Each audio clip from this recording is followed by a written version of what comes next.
எலெக்ஷனுக்கு இன்னும் 4 நாள் தான் வந்துட்டு இருக்கு. இவ்வளோ நாள் வந்து வீடியோஸ் வந்துட்டு யாருக்கு ஓட்டு போடக்கூடாது, இவங்கெல்லாம் நமக்கு என்ன செஞ்சிருக்காங்கறத பத்தி உங்களுக்கு நினைவூட்டுன நான் வந்துட்டு இப்போ என்னோட ஒப்பீனியனா நான் சிந்திக்கிற மாதிரி நீங்களும் சிந்திக்கணும் அப்படிங்கிறதுக்காக வந்துட்டு, என்னோட ஒப்பீனியனா யாருக்கு ஓட்டு போடணும், எத வச்சு தேர்ந்தெடுக்கணும் அப்படிங்கிறத பத்தி வந்துட்டு நான் வந்து ஷேர் பண்ணணும்னு சொல்லி நெனைக்கிறேன். அந்த வகையில முதல்ல வந்துட்டு எஜுகேஷன் அண்ட் நாலேட்ஜ். நம்ப மக்களுக்கு ஒரு ஆட்சியாளரா இருந்து அவங்க வந்து எஜுகேஷனு, படிப்பு வந்துட்டு எல்லா மக்களுக்கும் வந்து நம்ம குடுக்கணும். எல்லாரும் எல்லாத்தையும் கத்துக்கிறதுக்கு நம்ம வந்து வழி வகுக்கணும். அதையும் தாண்டி வந்துட்டு அது மட்டும் வந்து எஜுகேஷன் கிடையாதுங்க. நம்பளுக்கு எஜுகேஷன் குடுக்கறதுக்கு நம்ப ஆட்சி செய்ற அவங்களுக்கு வந்துட்டு எஜுகேஷனும், நாலேட்ஜும் வந்துட்டு இருக்காங்கிறத வந்து யோசிக்கணும்.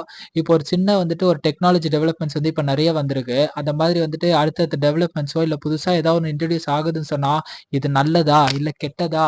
அப்படிங்கிறத பேசிக் அனாலிசிஸ் வந்து ஆட்சியாளர்களும், அந்த அமைச்சர்களும் வந்துட்டு வந்துட்டு தெரிஞ்சுக்கணும். அதுக்கப்புறமேட்டு தான் இத வந்துட்டு நம்ம வந்து உள்ள வந்து கொண்டு வர முடியும். என்னதான் ஐஏஎஸ், ஐபிஎஸ் இவங்கள சுத்தி நெறைய பேர் இருந்தாலும், சுயமா யோசிக்கணும்ல. இது வந்து நல்லதா, கெட்டதாங்கிறத பத்தி.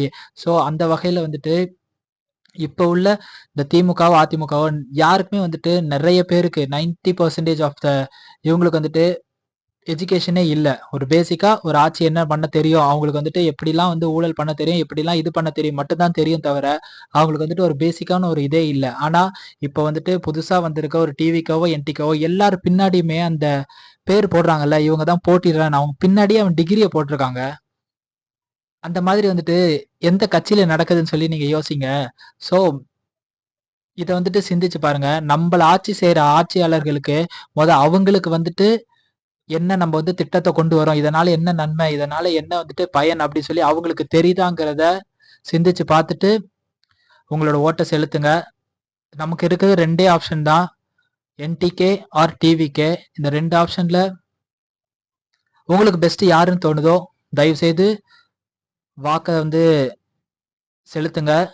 இப்போ விட்டோன்னு சொன்னாக்க, பிறகு வந்துட்டு எப்பவுமே வந்து மாற்றம் வந்துட்டு வரவே வராது. மாற்றம் ஒன்றே மாறாதவை.